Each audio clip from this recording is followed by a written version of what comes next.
welcome to Found in Translation, a weekly-ish exploration of one fellow's translation of the Christian scriptures, one chapter or two at a time. I'm Brandon Rhodes, and across the internet from me is the translator himself, Brandon Johnson. Hi, Brandon. Hey, Brandon.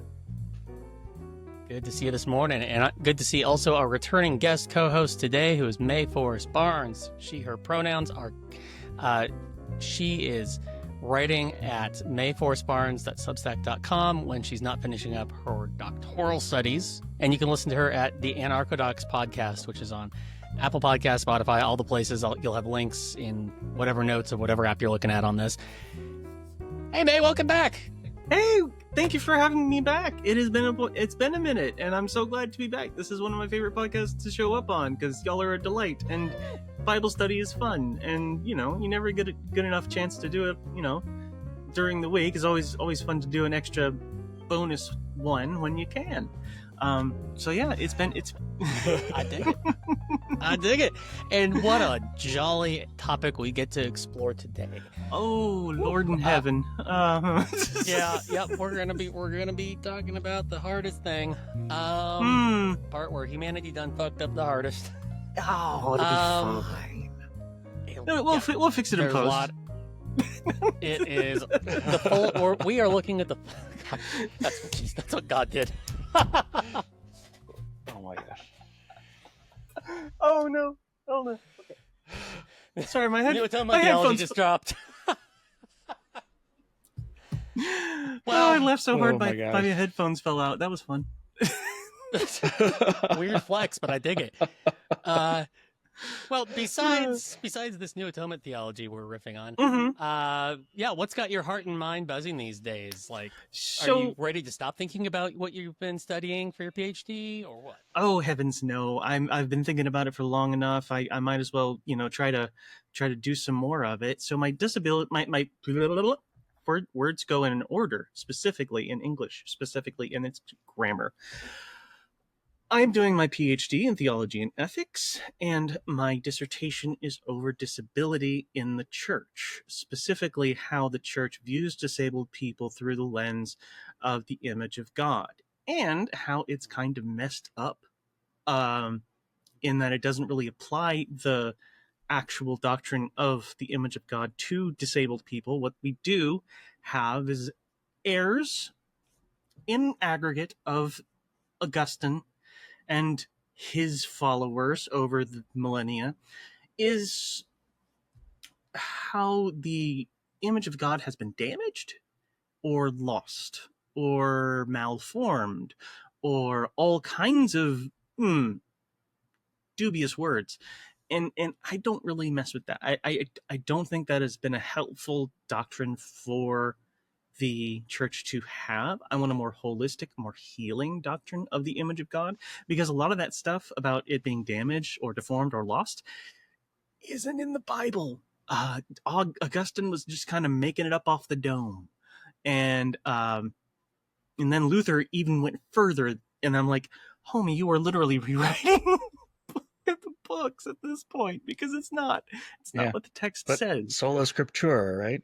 So sure, they never actually follow that. They say it a lot, but they put it on banners and stuff, but they don't actually do it. You can appeal to an authoritative sounding voice if it's sufficiently mean. That counts as sola scriptura, I've heard. Right.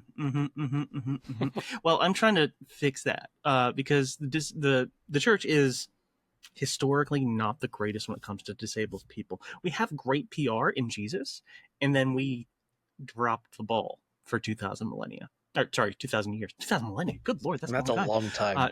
2,000 years.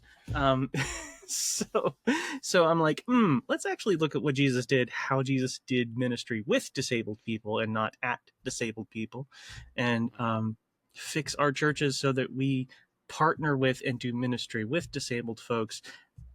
Like maybe, I don't know, let them be leaders in the church. Just a thought. They say, and this is in a lot of doctrines of, like the binding documents and polities of different denominations. They'll say that, people with disabilities are of sacred value. They are, co-inheritors of the image of God, etc., so forth.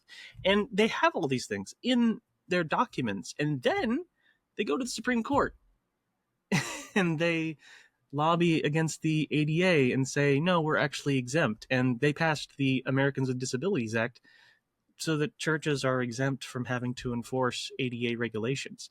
Ain't that a thing, huh? Oh my God. Ain't that a joy? Like that's some strong dissociation right there.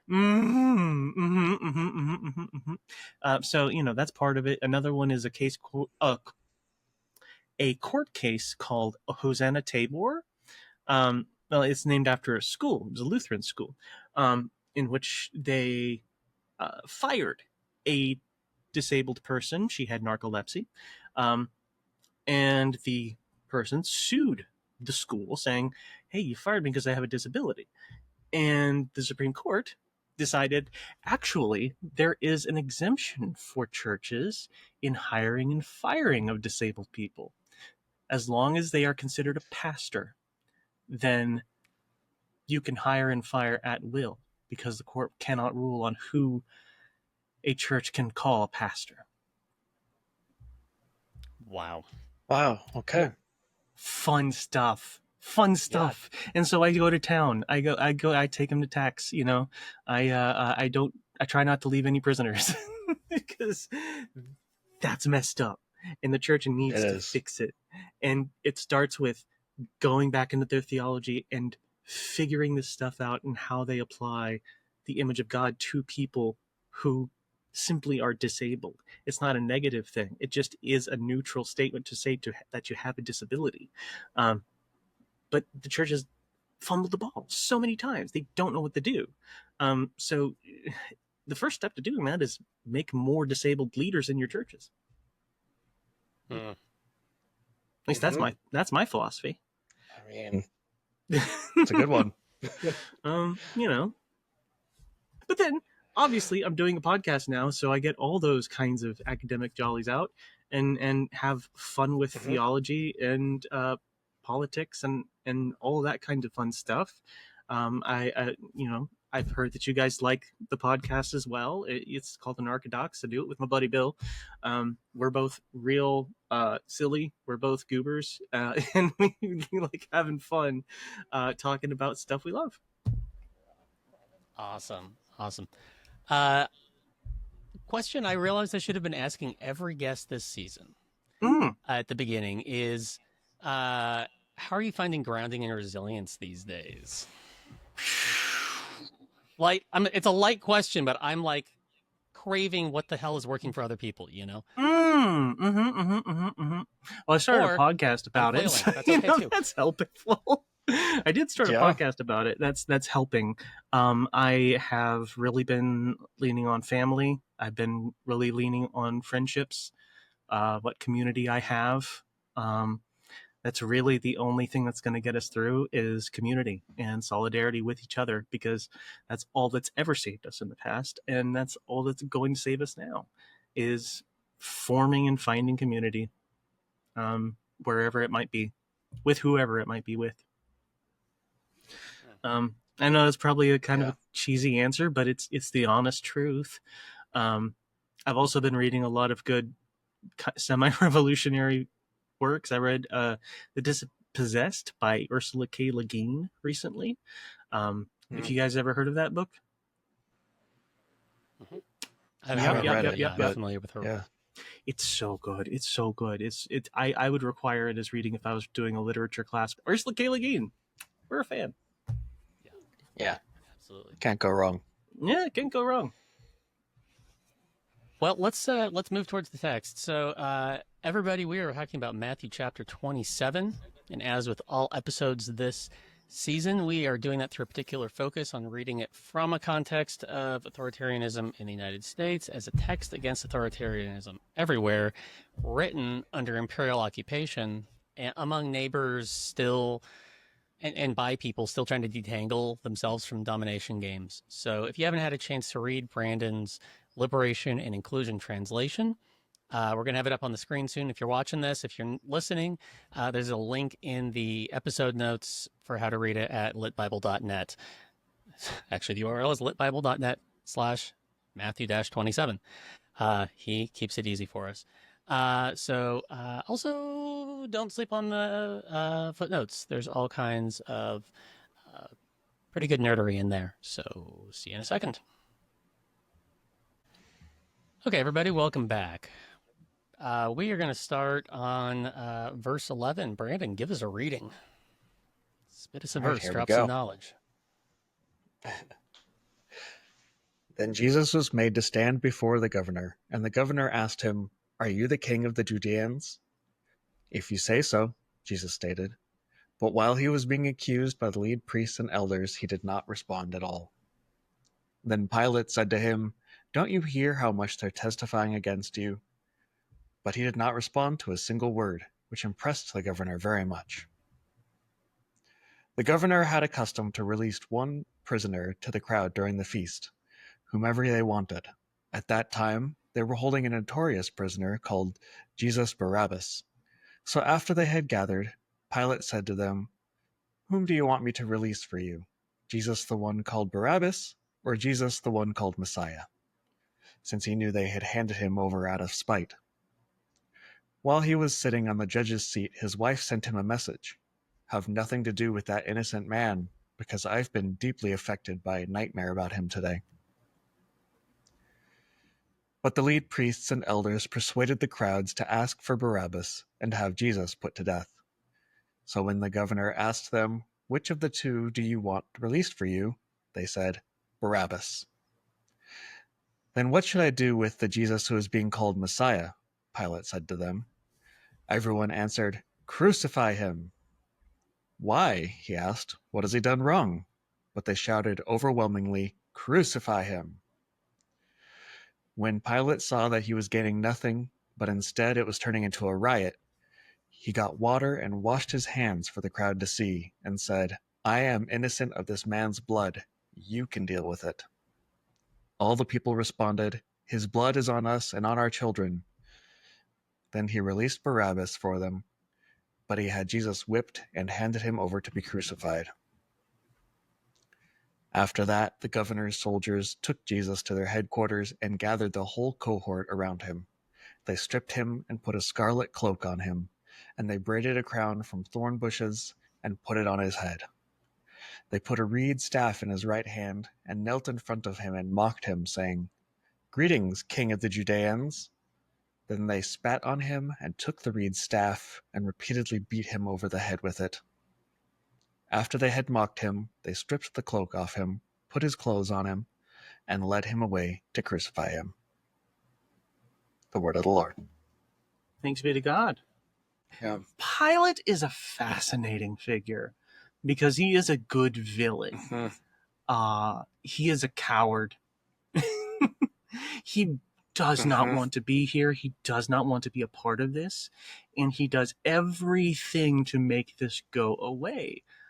To the point where he says, "I don't want this man's blood on my head, so I'm washing my hands of him. This is your problem. You figure it out." And that is such an interesting villain for us to look at, because a lot of our villains in the Bible, if you want to call them that, which I do because it's fun, Herod, just bloodthirsty, just a bloodthirsty tyrant. All of the Herods. Yep. You mean, go into the Old Testament and there's the various rogues gallery of kings and foreign kings and demagogues and warlords, all just being bloodthirsty and just ready to demolish entire towns and cities. And then you have Pilate, who subverts all of that and says, "I don't want violence. I don't want any of this. My wife told me not to."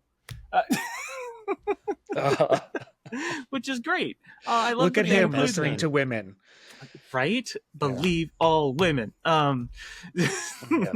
Even the imperial governor's wives. In Ivana. But yeah, no, I look at it from a literature perspective a lot of times because it is our literature, and he's an interesting character to dive into, especially across the 4 different gospels and how they portray Pilate. Yeah. And it's fascinating too, because I think the way you put that is like, this is our literature. So he is being framed that way for sure, which is fascinating, knowing more about the historical context where he was known for being particularly cruel and violent, even by Roman standards. So to have him portrayed this way in these stories it's kind of fascinating. Yeah, and you do wonder why that was the case, because Matthew is, of course, writing from a perspective of being him, being Matthew. He was a Jewish man, and he writes from the Jewish perspective, so to speak.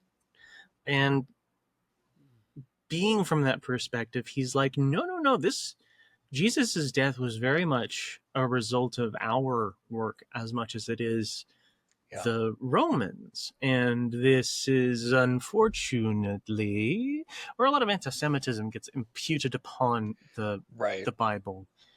And it must needs be remarked upon, at least because it is a problem within Matthew a lot of John as well, is the antisemitism that can emerge from these things. This was supposed to be an in-house conversation, which turned into an out-of-house conversation. Yep. Yeah, because both Matthew and John, if we're taking John as the author, or Lazarus, whoever it is, they're both Jewish. They're critiquing their own, challenging their own group here, not like from an outside perspective saying those are the bad guys. Right. I do think it's interesting how the crowd comes off in this passage. How the crowd is the one that is really driving this energy. How the people are saying, we want Jesus Barabbas and not Jesus of Nazareth. Now, part of me does question some of it. I mean, I know that there was probably a prisoner who was by Jesus Barabbas, but Jesus did call himself Son of the Father as well. Yep, which is what wouldn't that be Barabbas intentionally means in Aramaic. Yeah, wouldn't that be intentionally obfuscating for a certain subset of the people in a crowd? Like, which one are you voting for? This guy who calls himself Jesus and this guy who calls himself Jesus. Both of them call themselves Son of the Father. Which one? Yeah, that's interesting. Yep. I don't know. Definitely some wordplay going on. Yeah. Definitely. Yeah, and it strikes me too that like the crowds are the ones speaking up loudly, but it very clearly makes it like the leadership planted the idea, like got them to be riled up and speak for them, which sounds awful familiar. You know, this is a scapegoating scene. This is a people very skilled at like just heaping massaging up fuel on the fire. Yeah, massaging crowds in a way. It reminds me of the song, it's from The Offspring. It goes, you're going to go far, kid, because it's all about a liar turning a crowd against another person and then disappearing into the crowd. And this is just that. And it makes you wonder how much manipulation are we faced with constantly nowadays. We live in an era of overt propaganda. And when there is, Noam Chomsky just saying the quiet part out loud, it's like they are manufacturing our consent. They are distributing it among safe spaces to affect your opinion, particularly by framing subjects in such a way that you will go with the way they want you to go. And this is them being manipulated. And we think, oh, God, how could they have been so manipulated? How could they have been so easily? Are you kidding me? Have you seen? We see it all in real time. Have you seen all a the Trump time. rally? Yeah. Have you seen? I mean, that's. Yeah. Go ahead. Yeah, the way that immigrants, trans people, Muslims, people who have compassion and basic decency are seen as the enemies of humanity and God and must be dealt with violence. Mm-hmm. I mean, it's such a fucking predictable tale.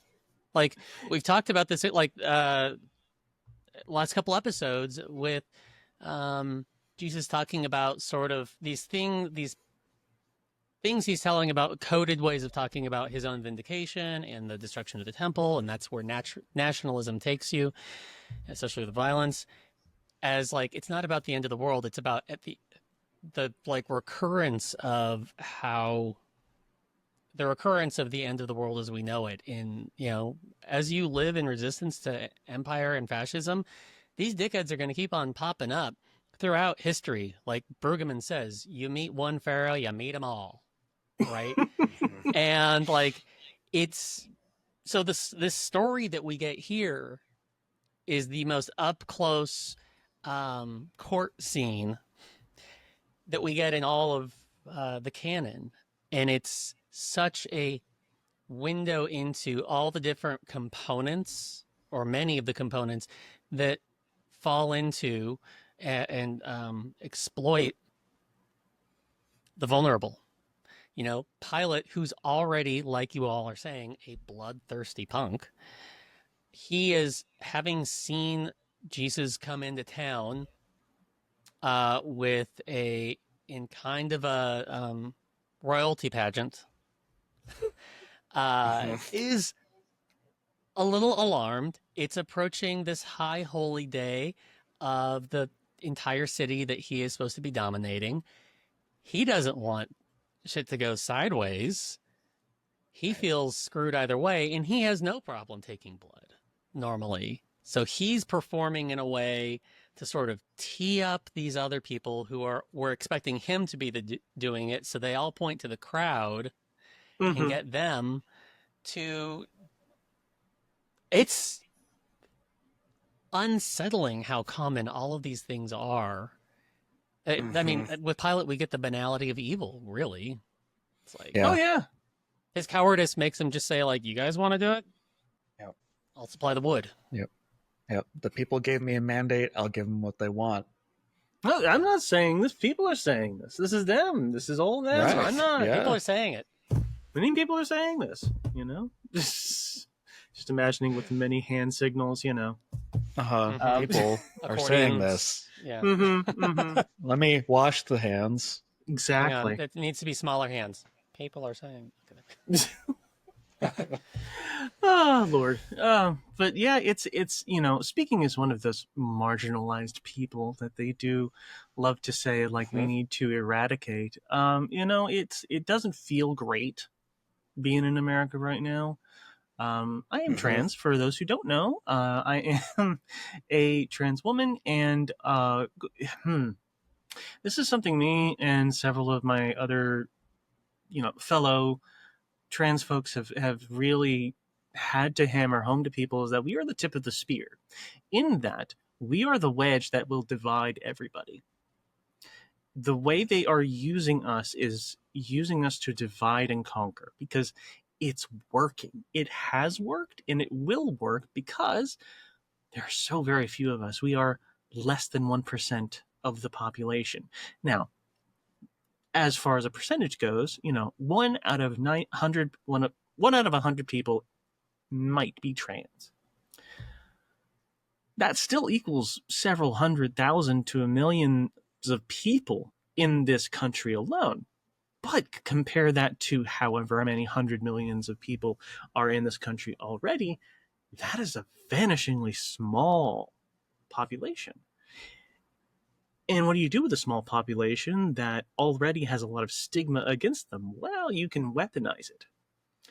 And this is, in many ways, representative of how marginalized communities have been historically villainized. I'm not out to get anybody, but they want you to think that we are. And that is going to work on a certain conspiratorial mindset that they have been primed to accept. And it's in Project 2025 that it will say that queer folk are all pornographic and safe for children. It's like that's their plan. That's the sequence of progression. Yeah, and we've been trying to say this for a long time, and it seems like some people listen and some people don't. And the ones who don't outnumber the ones who do. It sucks. So, this is just an outward message, call to action, what you will, just, however many minutes into this episode. But if you want to help us, speak out for us. If you want to know us, get to know a trans person, find a trans person to get to know, follow trans people in social media. And if you can, put a trans flag sticker on whatever you own, water bottle, laptop, or something that says like protect trans kids, just to let people know, to signal, hey, this is how I feel, this is how it ought to be, we need to protect those who are vulnerable. So if you want something to actually do for trans people, there you go. Hot tip. Yeah. Thanks, man. So anyways, I mean, compassion, love, and gratitude are ways of diffusing the dehumanizing instinct and the bloodthirstiness. As we've talked about before, some of the most subversive things you can do is to insist on loving and being in solidarity with the people that are being oppressed. Like, it's not necessarily fighting the powers that be directly. It's just like, nope, I'm going to insist on loving these people. Become the salt that makes things savory. That's the key, right? So anyways, that may have been a little bit of a detour, but not too much. It's just a bit of a detour onto propaganda and what's been going on. No, I think it's exceptionally appropriate for what we're talking about here. And looking at how Jesus talks in response to this moment, like him just saying, if you say so. Like, I guess? What the fuck ever, man. Like, whatever. You're going to do your thing, and there's nothing I can say that's going to change it. This court was already wrapped up before I walked in. Yep.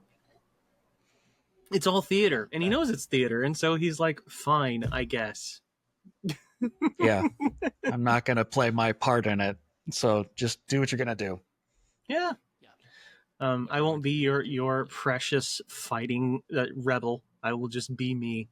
And you have to deal with that. Hey, isn't that kind of Jesus' whole MO? Is like, I'm not going to be the one you think I am. I'm going to be who I am. And that always pisses people off. I find it remarkable. Yeah. You're not playing the role that we expect you to play. What the hell? Yeah. I mean, he's not a zealot. He's not a temple priest. He's just a healer guy out in the countryside who likes to help people and give them food and heal their wounds and care for the marginalized. And God forbid, talk to Samaritans, like all the people you're not supposed to associate with, he hangs out with actively and loves them. Yeah. And that, like, not playing into the script of domination. I've been stirred, but like a little confused in the past year by this sentiment of like, don't argue with fascists. They're not good faith arguers. But the more and more and more we've gone down this path, the more clear it is. We're recording this just a couple days after the what's it called, where Mehdi Hassan was on Jubilee. Oh, the Jubilee. Like, he's surrounded by like they prime the room with like alt-right people. And real quite freaks. frankly, Connor the Nazi. Real nasty folk. He just, Mehdi Hassan is like trying to get clarification about what he believes, and then really he just stops talking or pushing back and just lets the guy say out loud everything he's going to say. It's like, I'm not even have to fucking argue with this. Yeah, because Just at some point let it the room fails to be hear useful. himself identify as a Nazi and a supporter of genocide committers. And you don't have to like get your own nervous system all acted up or make it into win-lose. Like don't get in the way of your enemy when they are about to harm themselves. Very Sun Tzu, very Bushido. I like it. I watched like 10 minutes of that and I was like, this is self-harm. I don't need to do this. It hurts. It hurts. Because at some point, they just won't listen. Last thing I want to acknowledge in this reading is just that the pageantry at the end there of like gambling with his clothes and like putting all this stuff on him. Mm-hmm. It is what happened at lynchings in America, where they would take pictures and you would send pictures of yourself with the remains of the victim. People would keep parts of the body of the victim. People would dress up. They would have picnics. Yeah. Photo booths. Absolutely wildly demonic and jarring to know that my ancestors were part of that. And there they are doing it right here. There's a ritual of like dressing up and committing violence to and dehumanizing and then like making money off it, like the merch tables for Alligator Auschwitz. Oh, God. Yeah, no, I really don't like anything to do with what kind of monstrosities they are doing in Florida. And I would not be surprised if much, much worse will come out in the coming days from there. But this is exactly the kind of thing. So full disclosure, I used to live in a town. I used to work, preach. I was in a town that was about 20 minutes from the town of Jasper, Texas. And if you don't know where Jasper, Texas is, that's fine. If you know about Jasper, Texas, I saw one of your eyes light up quite a bit. That is where a very famous lynching happened in the late 90s. And it was a black man that was lynched by being dragged behind a truck. And that was down the street. Figuratively. It was like 20 minutes from where I lived. And that was like an open wound in that community. Nobody talked about it. Nobody talked about what happened. All of the conversations happened a while ago. And that kind of history really affects you. That kind of history gets into your bones. When you see those kinds of actions happening, you hear, like, oh, that couldn't happen here. Oh, we're better than that. Oh, we've evolved. We've gone beyond that. No, this happened in my lifetime, which is bonkers to say. I am young. I'm a little bit less than 40, and I know that sounds real old to some folks, but I'm middle-aged, I suppose, but not that much. And it happened in my lifetime. Yeah. And so it's bothered me for a long, long time how much nobody wanted to talk about the violence that they were capable of, because this was happening in our communities and we weren't talking about it. Yeah. And that's why the conversations are necessary. It's like they're not talking about the cancer diagnosis. Just hoping it'll go away on its own. Yeah. Yep. Even if it's an active malignant tumor. There is an active malignant tumor right there in Florida. And they are literally selling merch. And that is going to be something that the next generation, kids of my generation, Gen Z, Gen Alpha, they're going to say, how could our parents have done this? How could they let this happen? And the sad truth is, they were wanting it to happen. Yeah. Yeah, letting is not strong enough. It was there. People are choosing. There's a bloodlust for it. There is. Anyways, yeah, this is horrifying. And but is it any less horrifying than the trial that was just as much theatrical that came right before? Yeah. I mean, it goes hand in hand. Yeah, it does. Yeah. It's all part of the same thing. Yep. You meet one fairy, you meet them all. All right, here we go. As they were coming out, they encountered a person from Cyrene named Simeon, and they forced him to carry Jesus' cross. When they arrived at a place called Golgotha, which means place of the skull, they gave him wine mixed with something bitter to drink. And after he tasted it, he refused to drink it. When they had crucified him, they divided his clothes by throwing lots and sat there to guard him. They put the charge against him above his head, which had been written, "This is Jesus, the King of the Judeans." Then 2 rebels were crucified with him, one on the right and one on the left. People who passed by heckled him, shaking their heads and saying, "Since you're going to destroy the temple and rebuild it in 3 days, restore yourself. If you are the Son of God, come down from the cross." Similarly, the lead priests, along with the Bible scholars and elders, mocked him. He restored others, but he isn't able to restore himself. He is the King of Israel. Let him come down from the cross now, and we will commit to him. He's been confident in God. Now let God rescue him, since he said, "I am the Son of God." Then even the rebels who were crucified with him ridiculed him. The word of the Lord. That last part is something my mind tends to glide over, in how everybody was getting in on this heckling, adding literal insults to actual injury. And it's like even the ones he was crucified with were ridiculing him as they themselves were hanging next to him.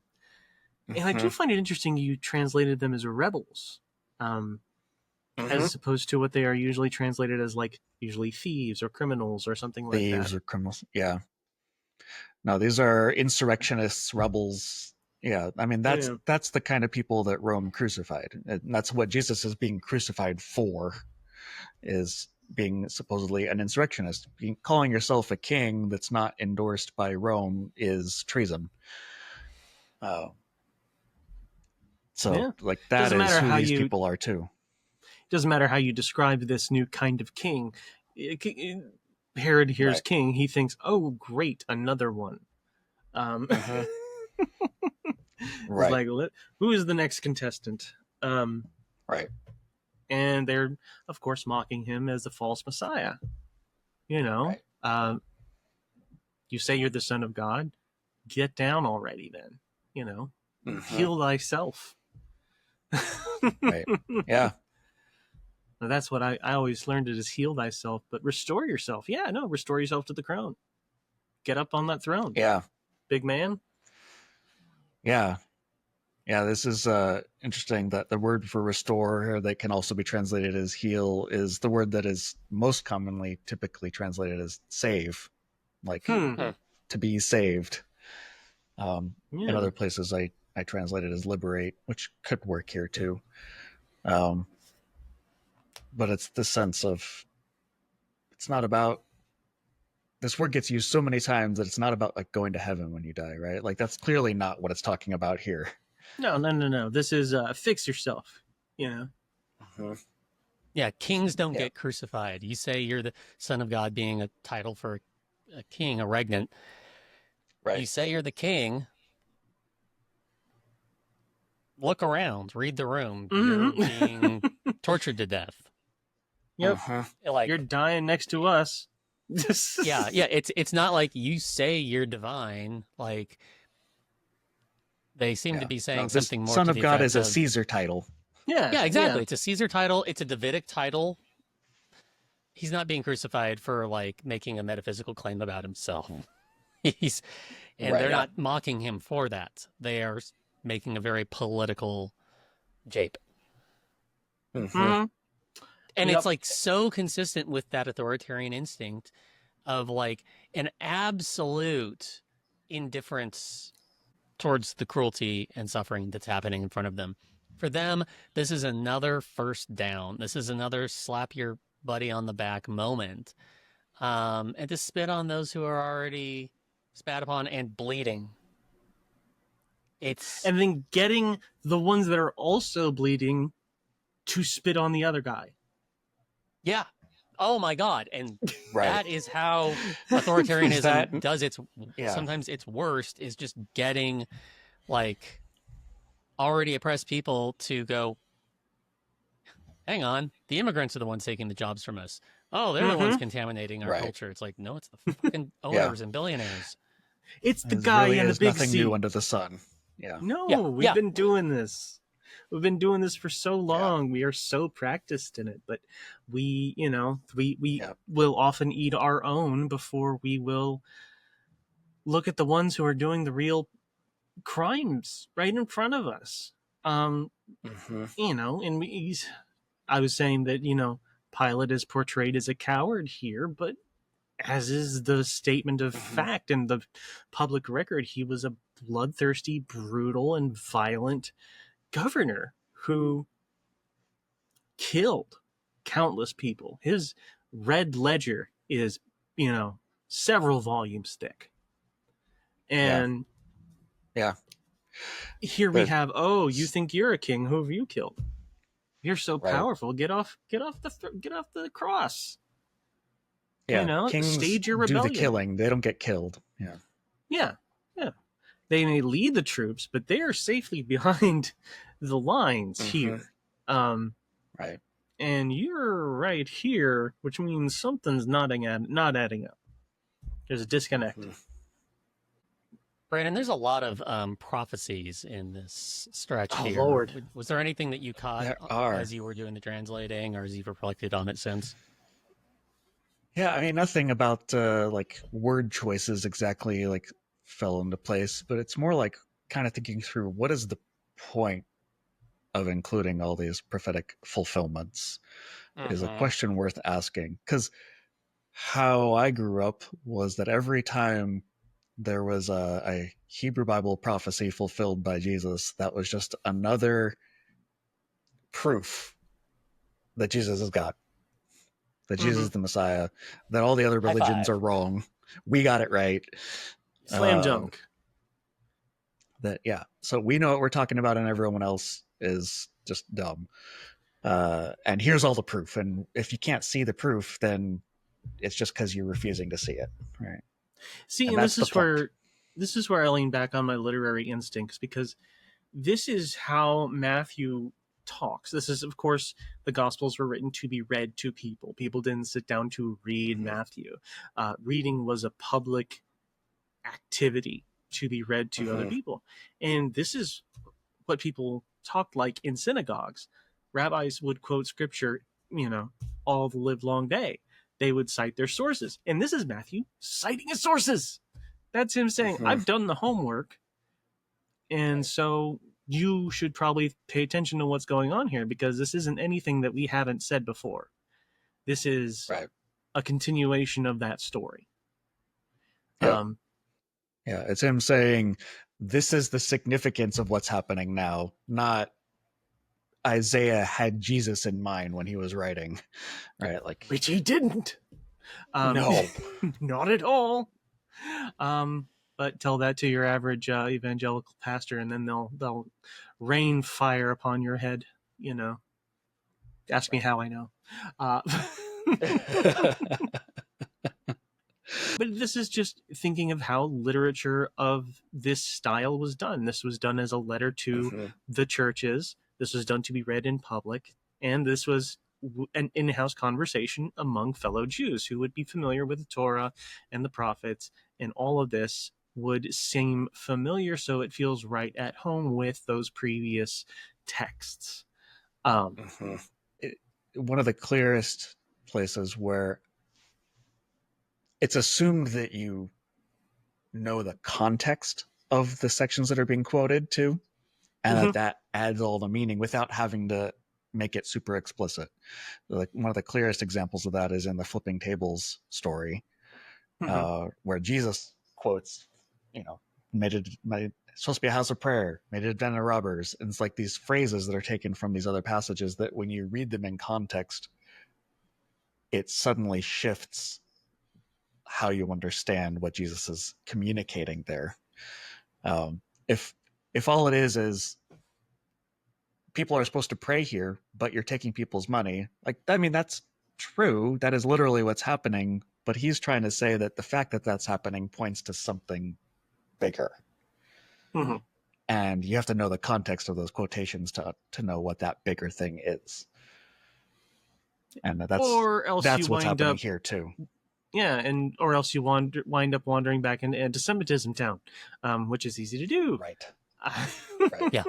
Yeah. All of the entire Hebrew sacred library is just one big sequence of booyahs for Christians is pretty degrading and problematic and boring, and the seeds of much harm. It's great literature boring on its own. If it's harmful, just points on nonsense. A scoreboard, it's just boring at some point. You've seen the game before. What's the point? Yeah. Why, Yeah, you can only say booyah so many times. Oh, look, he's doing the turkey dance again. Oh, cool. Yeah. Okay. So we have all kinds of mockery happening. Oh, and this, it reminds me of every other politician who might be trying to do good. And this is not me saying that any politicians are good, obviously. I'm saying you see this pattern happening among, even non-political people. You see this happen to just your average someone who gains celebrity somehow. Of recent memory was last year in Chapel Roan. Chapel Roan had a huge hit last year with her album that came out, and then after riding high, oh, the backlash happened, and some people were trying to cancel her, and I'm like, what are you people doing? Why are you trying to eat her? You can't. She did nothing. Yeah, and it's just how crowds go. They want blood in the water. Mm-hmm. Yeah, and in this case, Jesus actively bleeding, used that.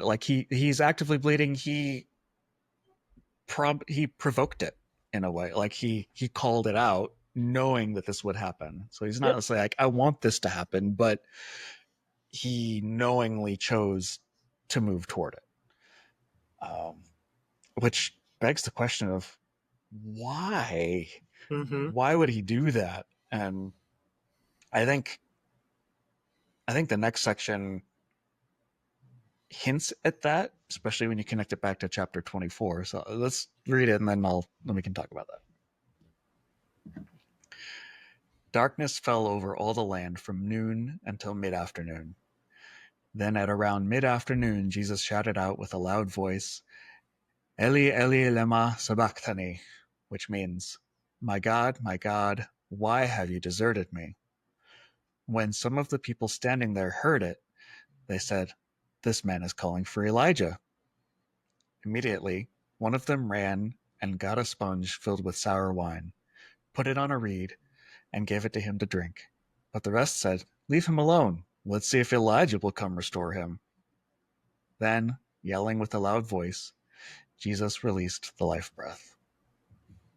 Significantly, the temple curtains split in 2 pieces from top to bottom, and the land shook, and rocks split apart, and the tombs were opened, and the bodies of many who had been dedicated to sacred purposes and fell asleep were woken up.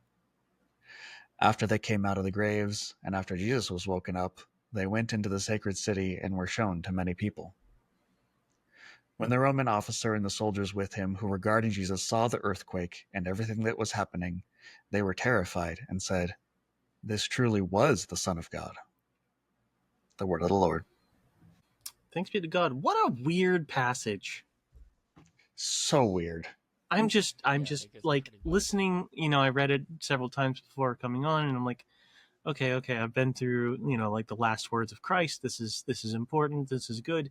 And then the second part happens, and I'm like, we have entered into a very Wait different a kind minute. of literature. Yes. Suddenly veers into Apocalypse Town. Mhm. Because that's what's happening. Yeah. Like It's literally trying at Apocalypse. to reveal Apocalypse. Yeah. Mm-hmm. Something bigger than just describing the literal events would make clear. Yeah. I want to go back and read a little bit of chapter 24 to draw some connections, if Yes, please. that sounds good. Yeah. So this is... Can you put that on the screen for the reading? Oh, well, sure. Let me find it. In the meantime, I'll just start singing. Listen, Jesus, I don't like what I see. All I ask is that you listen to me. And remember, I've been your right-hand man all along. You have set them all on fire. I'll just keep going. I just know the whole thing.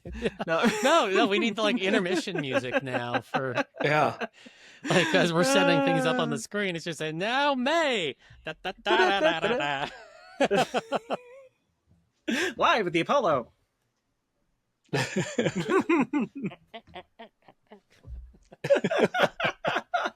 Oh, wow. That's what you get for getting a theater kid Okay. in the studio. That's right. Yes. Okay. So here's from chapter 24. This is verses 24 to 31. Fake messiahs and fake prophets will show up and offer impressive demonstrations and extraordinary feats to mislead, if possible, even the selected or the chosen. Be on the lookout, since I've warned you. So if anyone says to you, look in the wilderness, don't go out there, or look in the inner rooms, don't trust it. The Son of Humanity's arrival will be just the way lightning comes out of the east and flashes all the way to the west. Wherever the body is, there the eagles will gather. The eagles being a reference to Rome. They had it on the flags and banners. We talked about that with Trey. Now let's see if this sounds familiar. Then immediately after the suffering of that time, the sun will be darkened, and the moon will not give her light, and the stars will fall from the heavens, and the powers in the heavens will be shaken, and the Son of Humanity will be seen in the heavens as a signal. Then all the nations of the land will wail and beat their chests in dread, and they will see the Son of Humanity approaching in the clouds of the heavens with power and praise. He will send his messengers with a loud trumpet, and they will gather together those selected for him from the four winds, from one end of the heavens to the other. I think this is talking about the crucifixion. It's not a brand new insight. Sure, but But- it's worthy of highlighting for sure. In the section that we were talking about, it's lifted up high toward the sky, right? Like, and then the sun is darkened and the earth shakes. Like, this is when The there dead are speak. a bunch of eagles around. Yeah. This is those dead are become messengers that go into the city, and so there's a reason Jesus was willing to endure this stuff, and that when it all happened, when they saw the earthquake and everything that was happening, they were terrified and said, this truly was the Son of God. Like, Yeah, if only they could have figured that out before he died, then things might have been better. But, right. People never recognize a Messiah when they're around. So they sing. Yeah. I mean, I think some of the people who crucified him did, and they didn't like what they saw. Mm-hmm. There's some sense of like, shit, he might have the ability to like carry. He's got the juice. weight. He's He's got the juice. with the Jews. And they were like, fuck that, he's an anarchist. We got to kill him. Mm-hmm. God came down. He's an anarchist. Oops, whoopsie. Let's not. Awkward. Awkward. She's not gonna like this. Especially my wife, says Pilate. Right. God, that's such a funny bit. Take my wife, like, please. Yeah, that. I want Groucho Marx to play Pilate now. Right? That'd be so funny. God. Okay, we're just making new Broadway plays at this point. So yeah, the apocalypse happens for some reason in the middle of the day.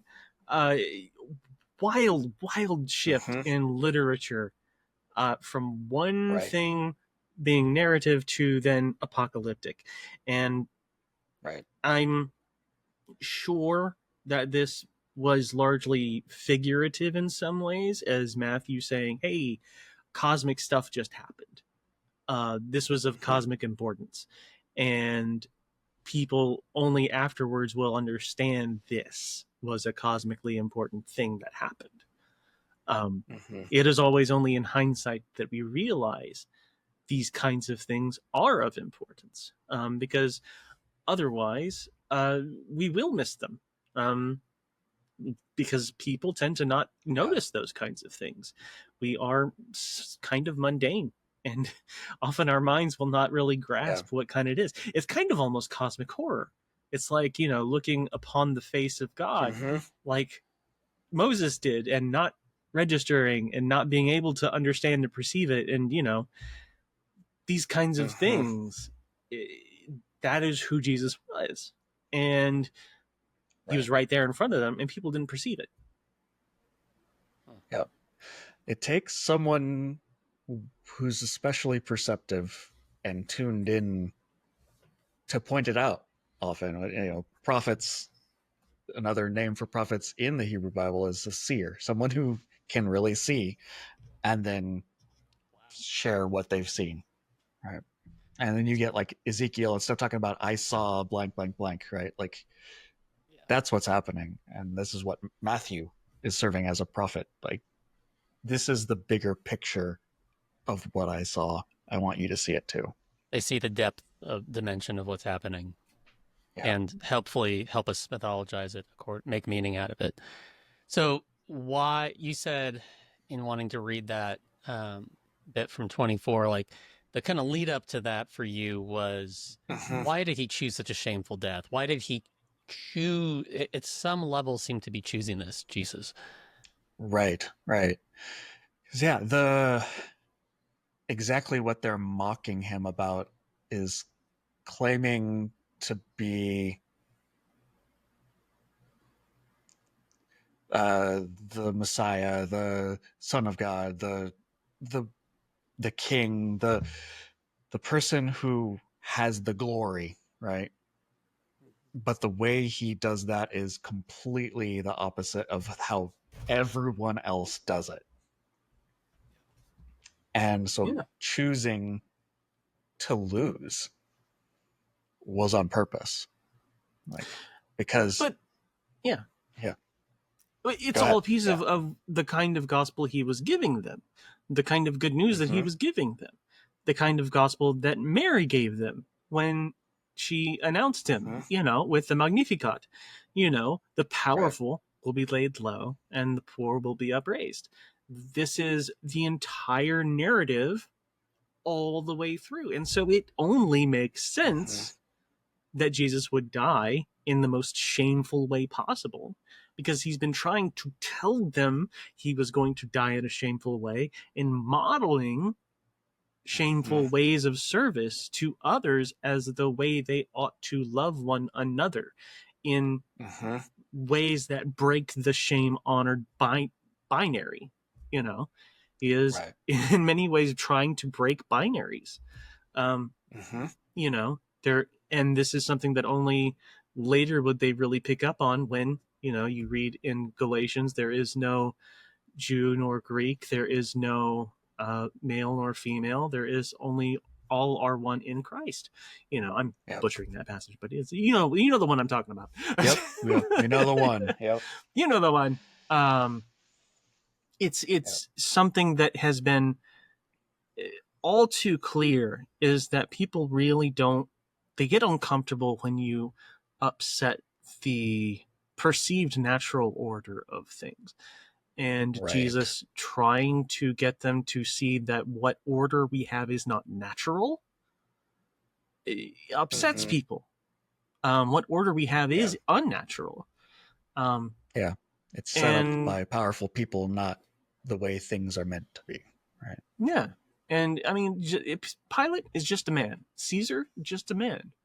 All of these people are just guys. And Jesus portrayed himself as just a guy, and yet he was God. And so once you get that flip, once you see that, it changes how you understand why he might have chosen this death.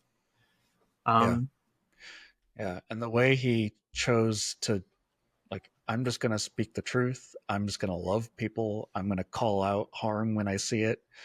And I'm not going to hide that. And I'm not going to antagonize. Well, he did a little antagonizing in chapter 23. We do a little but in this antagonism. chapter, he hasn't done any antagonizing. He's just like, if you say so. And they torture and murder him for it. And it's just like the clearest, who's the bad guy here? Right? We It's the like, baddies. Yeah, exactly. Like, this is... Pilate was the OG It of just so makes it clear. Like, there's no way to miss it. Like, Jesus is just, like, chilling, and then they start murdering him. Yeah, the narrative that leads towards murdering an innocent person requires them to be angry and frothy. I mean, and they have every right to be. But the public performance that needs to be seen is, fuck you, murderous pricks. Like, you're all bastards. You know what I mean? Like, you need, like, I mean, in America, it's racialized with, like, the angry black man kind of trope. Yeah.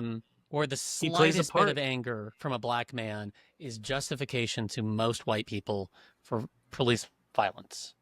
I think another interesting thing to point out about this whole chapter is that, like, there's not a systematic theology of atonement theory here. Like, it's just the story of what happens. He's just riffing. Right? Like, it's like, there's certainly lots of strong hints about how this connects with other things, sure, like, but it's not, there's no ontology of humanity is sinful and then, like, Jesus is punished for the ontological sin nature that every individual has within them, and that like, that's not here. It just isn't. No, it's not. And it's a story of someone being lynched for loving and insisting that not loving is a problem. And loving the wrong people. Right. Don't forget. Jesus proves that they got nothing on us, and they hate the fact that we're starting to figure it out. And every time we start to figure it out, they try to use it against us. Which is why solidarity is going to save us. I'll start singing the song if I need to. But Jesus is... Get your tambourine. Yeah, right? But, Jesus is He is our Savior, but what does it mean to be saved? What does it mean to be liberated? What does it mean to be healed? What does it mean to be... all of those different various facets of that word that we often collapse into one thing, and one thing that is taught to us by people who only have one thing in mind from the pulpit. And salvation is a much more holistic thing. It is a much more radical thing. And it is... the way it was described to me in seminary was that, when you say someone is saved, it's kind of like yanking someone out of a river. That's how you were saved. It's not like, oh, you saved a spot in heaven because you were a good little boy or girl. Mhm. Yeah, pretty much all. There's a few exceptions, but almost all of the saving language or liberating or restoring or healing or however you want to translate sozo is the Greek verb there, is about here, now, in this life, in this context. And that gets completely, very conveniently, inconveniently just ignored when you make it about, do you have that ontological switch that I'm no longer a sinful person, now I'm a saved person, which means I get to go to heaven when I die. And I can do whatever I want because I'm already saved. Right. Hey.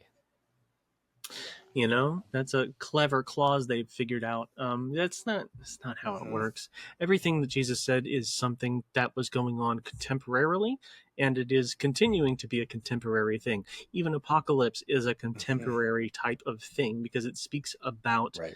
in cosmic language, the things that are happening in reality. Yeah. In real time. Yeah. In real time, the prophets are speaking. The dead do speak because they're pointing their fingers at us doing the thing that is wrong. That is how that passage is supposed to work. It's not literally zombies came out and started witnessing and prophesying. It is no, people are listening to the people that have been silenced. Yeah, and we need to read these stories about Jesus. That's a thing that happened then, so that later I can go to heaven. But look what happens when power dynamics, domination, scarcity, where some people get to have what they need but others don't, and then we insist that that's not okay. Like, look what happens. Mm-hmm. And what side of that do we want to be on now in our own context? Right. That's what carrying your cross. If we want to be Simon the Cyrene and take Jesus' cross up, like, we speak up against banning gender affirming care. We speak up against alligator Auschwitz. We speak up against all the Mass things that harm deportations. people. Yeah. Right. Yeah. And that is likely to get some ire directed our way by the people in power. That's what it means to take up your cross and follow me, is solidarity with the people being hurt against the people doing the hurting. And the people doing the hurting are not going to like that. They're going to lump you in with them. Yep. They're going to lump you in with the rest of them, so you might as well lose whatever shame you have now and do the right thing.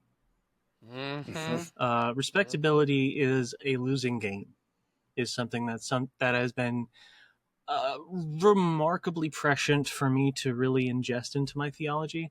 I'm going to shout out Billy Horde. She has a really good head on her shoulders, got a book coming out. Anyways, the point is, she has sort of brought me to the position where, like, respectability politics was never going to save us. It will only make us it's only ever going to just delay the inevitable, because when the inevitable happens, they're not going to care if you're one of the good ones. They're not going to care if you were on their side, or when it happens, it's going to happen. They don't talk about it, they just do it. And we need to understand the game better. Not that it's a game, but they think they're playing a game, and we know it's not a game. These are people's lives. I don't care if someone crossed the border illegally. I care that they're my neighbor anyways. I care that they deserve respect as a fellow human being and co-bearer of the image of God. And if you can't understand that, if you can't ingest that into your system, make it a part of you, if you can't figure that out, then you need to, because it's only ever a matter of time before the reticle gets shifted onto you. Fascism is a death cult. It only wants more death, and they will always find a new population to target. Mm-hmm. And when one fails, they'll find power. a smaller one. That's how they do. They'll turn us against each other, and that ain't gonna fly. Not anymore. I think we all know that. Lord, hear our prayer. I certainly hope so. Out of this death cult. Please, it's a weird paradox. Please. We're the ones following the dead guy, the undead guy. He's not dead. Well, I mean, right now he's still dead. But spoiler alert, chapter 28. Like, it's not the end of the story. Yep. But this is gonna have to be the end of this episode. Thank you for everybody watching and listening, for your company this leg of the journey, and thank you, May, for sharing your humor and wisdom and passion today. Absolutely, always a pleasure. Thank you for having me on. The easiest way to support Found in Translation is to leave us a rating or review on whatever app or player, website, whatever you're enjoying this on, especially if it's YouTube or Apple Podcasts. All the other robots only tell people to find this if those ones do first. So it starts with you. It makes it easier for more people to find the show. You can find us on Facebook as Found in Translation. You can read the Liberation and Inclusion Translation at www.litbible.net and follow its development on Threads as @lit.bible. You can follow Brandon Johnson on Blue Sky as @litbible.net. You can follow me on Threads or Blue Sky as @BDRhodes. May, what's the best way for people to find you? I'm on Blue Sky at dr-May Forrest .bsky.social. I also have a Substack. You just look for my name, May Forrest Barnes. And I am also on Anarchodox. It is a podcast about Christian anarchism like I do with my buddy Bill. We're on all the places that good podcasts are found. We got a Patreon. We're having a great time talking about news and theology in conversation. And I hope everybody gives us a listen. Music you're listening to is by Kevin MacLeod of Incompetech.com. Found in Translation was produced on unceded Chinook and Kalapuya land. Bye, Brandon. Bye, Brandon. Bye, May. Bye, Brandon. Bye, everybody. Bye.